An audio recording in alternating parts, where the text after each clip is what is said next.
बिस्मिल्लाहिर्रहमानिर्रहीम। अस्सलाम वालेकुम। आज मैं आपकी खिदमत में लेकर आई हूँ फ़ालसे का ठंडा ठार शरबत, जो गर्मियों के मौसम में बेहद पसंद किया जाता है। मेरे चैनल के ऊपर गर्मियों के हवाले से और शरबत के हवाले से बहुत सी रेसिपीज़ मौजूद हैं, जिसका लिंक मैं डिस्क्रिप्शन बॉक्स में दे दूँगी। उम्मीद है कि आपको मेरी बाकी रेसिपीज़ की तरह ये रेसिपी भी बहुत ज़्यादा पसंद आएगी। अगर आप नए हैं तो चैनल को सब्सक्राइब और वीडियो को लाइक एंड शेयर ज़रूर कीजिएगा। तो आइए रेसिपी को स्टार्ट करते हैं।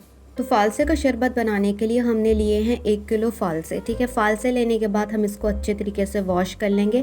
इसके बाद हमने क्या करना है, ब्लेंडर के अंदर जो फ़ालसे हैं वो हम डाल देंगे। इस बात से आप परेशान मत होइएगा कि इसके अंदर बीज है। जब ब्लेंड हो जाएंगे तो इसके बाद हम इसको जो है वो बाहर निकाल देंगे। इसके बाद हमने इतना पानी डालना है कि तमाम फ़ालसे इसमें डूब जाए। इसके बाद हमने क्या करना है कि इसको अच्छे तरीके से ब्लेंड कर लेना है, और तब तक ब्लेंड करना है जब तक सारे फ़ालसे जो है वो अच्छे तरीके से जो है वो ब्लेंड ना हो जाए।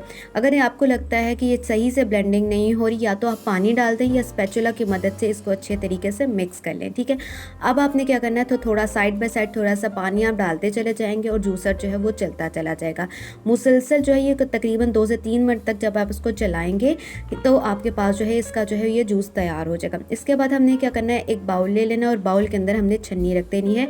इसके बाद ये जो फ़ालसे का जो शरबत हमने बनाया था इसको हम स्ट्रेन कर लेंगे। इससे ये होता है कि फ़ालसे के ऊपर के जो छिलके और जो बीज हैं वो जो है वो अलग हो जाएंगे। ठीक है, अगर मोटे दाने वाली जो हमारे पास जो छन्नी है वो बेहतरीन रहेंगी। ठीक है, तो हम क्या करेंगे, प्रेस करते चले जाएंगे और अच्छे तरीके से जो है वो जूस निकाल देंगे। जब हम सारा जूस जो है वो निकाल देंगे तो एक दफ़ा दोबारा से जो है वो हम ब्लेंडर के अंदर डाल देंगे। इस स्टेज पे जो है वो आप जो है वो कोई भी फ्रूट डाल सकते हो, जैसे सेब है, मगर मेरे पास स्ट्रॉबेरी थी वो हम इसके अंदर डाल देंगे और इसको हम अच्छे तरीके से ब्लेंड कर लेंगे, जो स्ट्रॉबेरी है वो अच्छे तरीके से ब्लेंड हो जाए।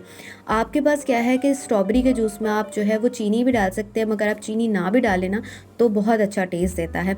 अब आपने क्या करना है कि ग्लासेस में जो है वो बर्फ़ डालेंगे और ठंडा ठार जो शरबत है वो सर्विंग के लिए तैयार हो चुका हुआ है।